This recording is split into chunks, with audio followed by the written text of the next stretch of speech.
America की खुफिया agency Pakistan के लिए एक संदेश जारी करती है और कहती है कि आपके देश पर एक खतरा मंडरा रहा है, एक मुसीबत आने वाली है, अप्रिय घटना घटने वाली है। लेकिन पाकिस्तान बेफिक्र रहता है, इस मैसेज को सुना अनसुना कर देता है। यहां तक कि जो पाकिस्तान की खुफिया एजेंसी है आईएसआई, वह भी कोई इस पर एक्शन नहीं लेती, वह भी इस बात को नजरअंदाज कर देती है और फिर घटती है ये घटना।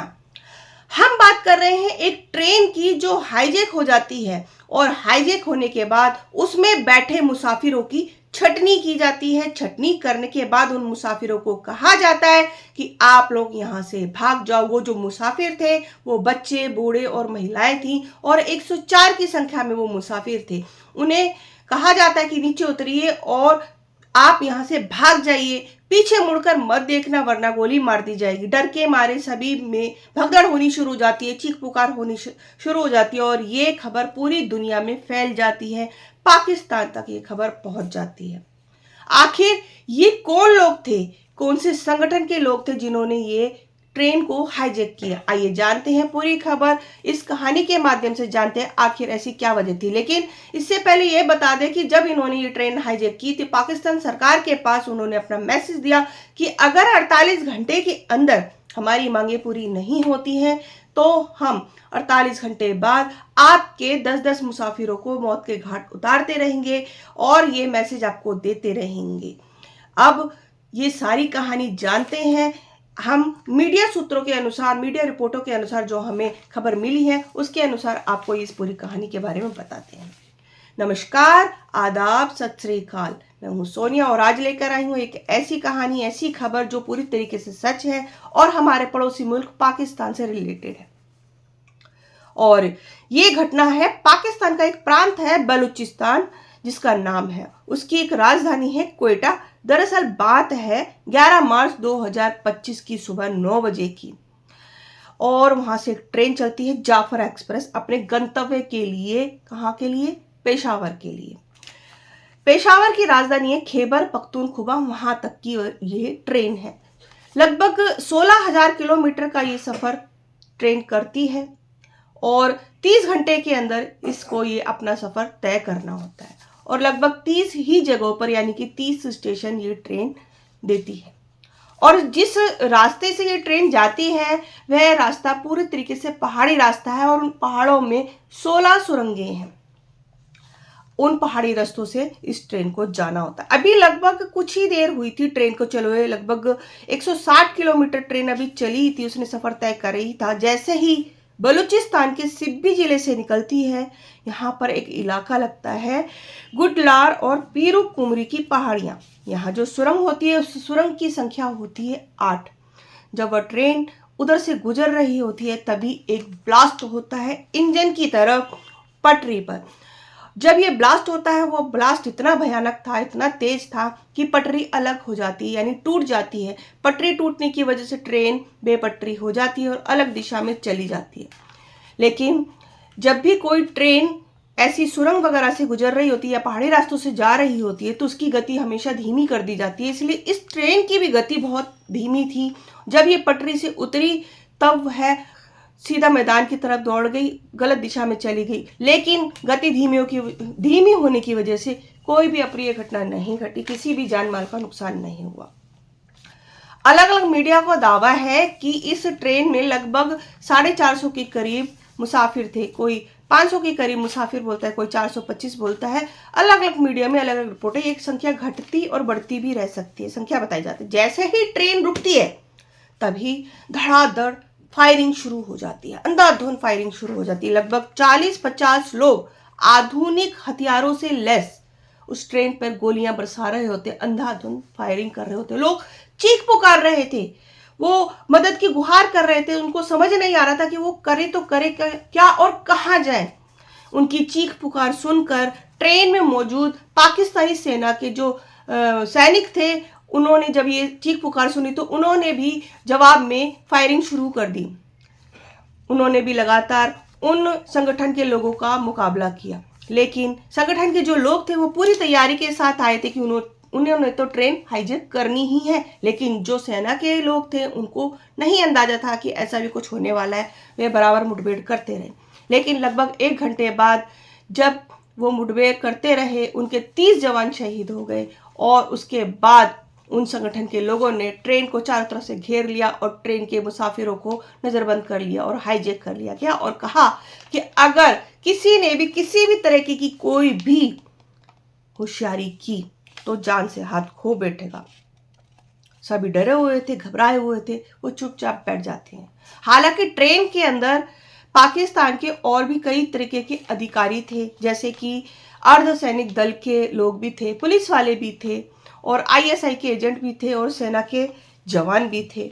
वह भी एकदम शांत हो जाते हैं, उनके सामने झुक जाते हैं।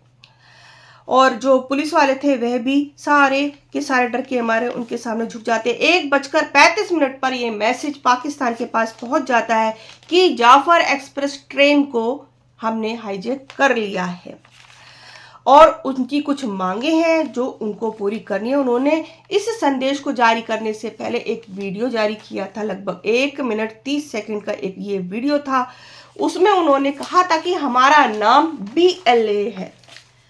BLA यानी बलूचिस्तान लिबरेशन आर्मी। अब बलूचिस्तान लिबरेशन आर्मी है क्या?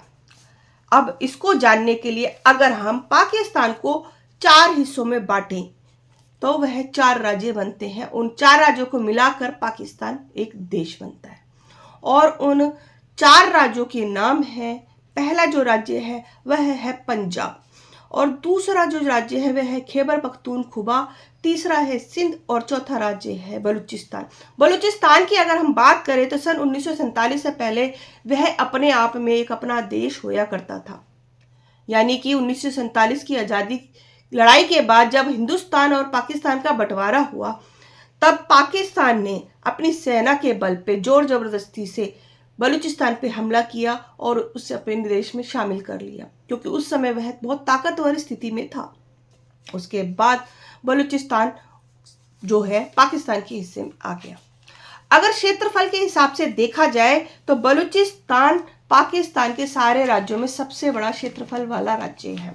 और इतना ही नहीं, बलूचिस्तान में बहुत तरीके की खनिज और धातुएं पाई जाती हैं, जैसे कि यूरेनियम, सोना, तांबा और कोयला। ये धातुएं वहाँ पर बहुत अधिक मात्रा में पाई जाती है। पूरे जो पाकिस्तान का जितना ये इसकी उत्पाद है, जितने भी ये धातुएं मिलती हैं, उसका 20% जो हिस्सा है वो बलूचिस्तान में पाया जाता है।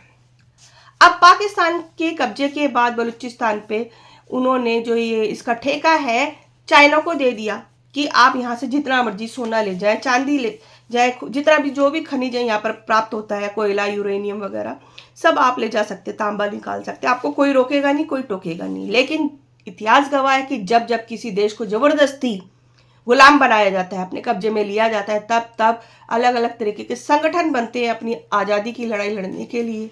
और ऐसे ही इस बलूचिस्तान में 4 संगठन, मजबूत जो संगठन थे, बने थे और उन 4 संगठनों का नाम है, पहला जो नाम है लश्कर बलूचिस्तान है, दूसरा है बलोच लिबरेशन फ्रंट, तीसरा संगठन बलोच राजी अजोई संगार यानी BRAS के नाम से भी जानते हैं, चौथा संगठन है बलूचिस्तान लिबरेशन आर्मी यानी शॉर्ट फॉर्म में कहा जाए तो BLA यानी जिस संगठन की अभी हम बात कर रहे हैं। और यही संगठन सबसे मजबूत संगठन माना जाता है पाकिस्तान के खिलाफ अपनी आज़ादी की लड़ाई को लड़ने के लिए। मीडिया रिपोर्ट की जानकारी के अनुसार 2024 में 482 जगहों पर अलग अलग जगहों पे हमले हुए थे, जिसमें से 588 लोगों की मौत हुई थी। ये हमले जो हुए थे वहाँ पर कहीं पर गोलियां चलाई गई थी, कहीं मस्जिदों में ब्लास्ट किए गए थे, कहीं सार्वजनिक स्थलों पे गोलियां चलाई गई, ब्लास्ट किए गए। और ऐसे ही इन्होंने एक ब्लास्ट किया था 25-26 अगस्त 2024 की रात को कोलपुर क्वेटा वाला जो रूट है वहां पर माचा में एक ब्रिज था जो गिरा दिया था। किसने? BLA ने गिरा दिया था। दरअसल अगर हम इस ट्रेन की बात करें तो ये रेलगाड़ी क्वेटा से निकलती है, इसके बाद ये सीबी जाती है, सीबी से रोहरी, रोहरी से खानपुर जाती है और खानपुर से भाबलपुर जाती है, भाबलपुर से खानेवाल जाती है, खानेवाल से लाहौर, लाहौर से इस्लामाबाद जाती है, इस्लामाबाद से फिर पेशावर जाती है। लगभग 16,000 किलोमीटर का ये सफर तय करती है 30 घंटे के अंदर। इसी रूट पर एक जगह लगती है, कोलपुर और माच के बीच में एक ब्रिज था जिसे बीएलए ने पहले ही गिरा दिया था। लेकिन 10 अक्टूबर 2024 को ट्रेन फिर से शुरू होती है।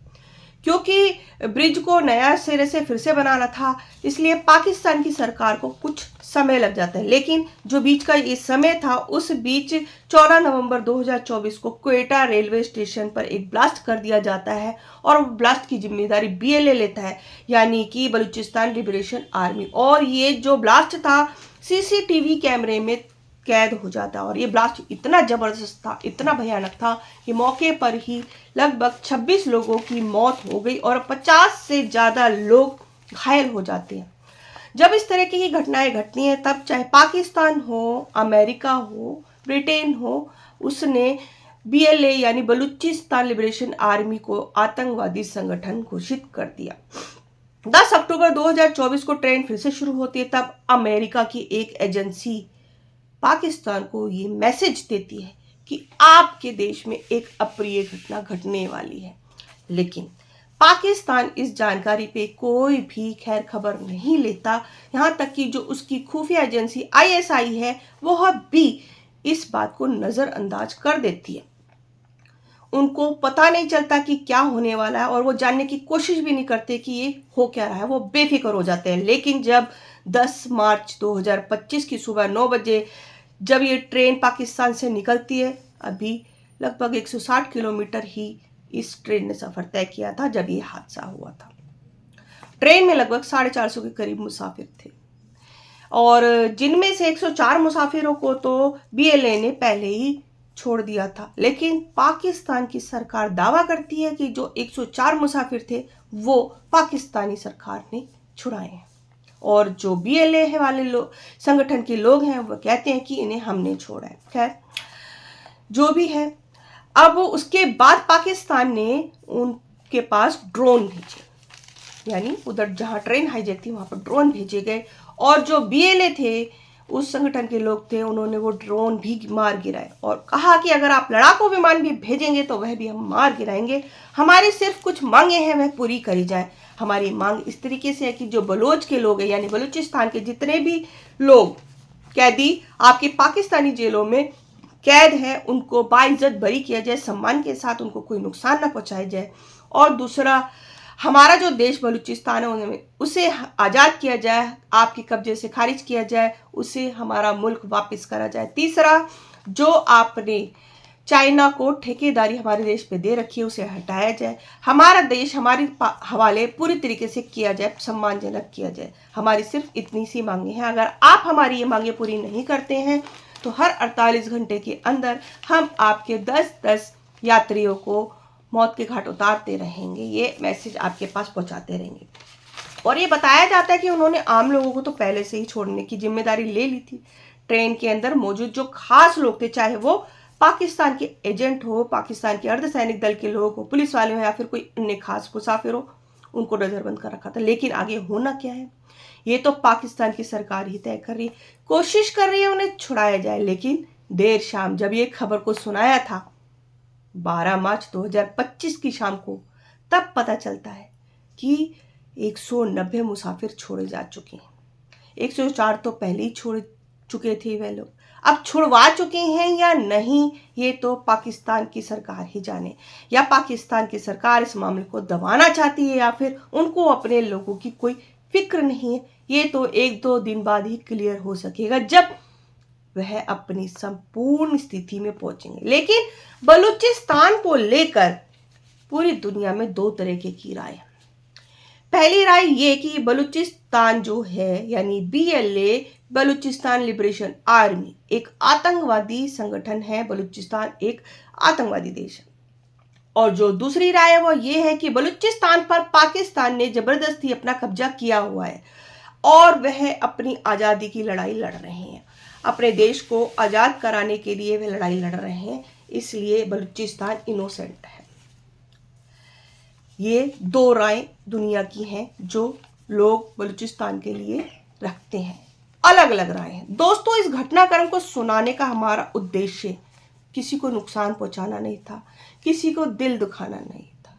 ये सारा घटनाक्रम हमने मीडिया सूत्रों की जानकारी के अनुसार ही आपको पहुंचाई है, आपको खबर दी है, जो पूरी तरीके से सच है। ये मीडिया रिपोर्टों में के अनुसार ही हमने आपको बताया है।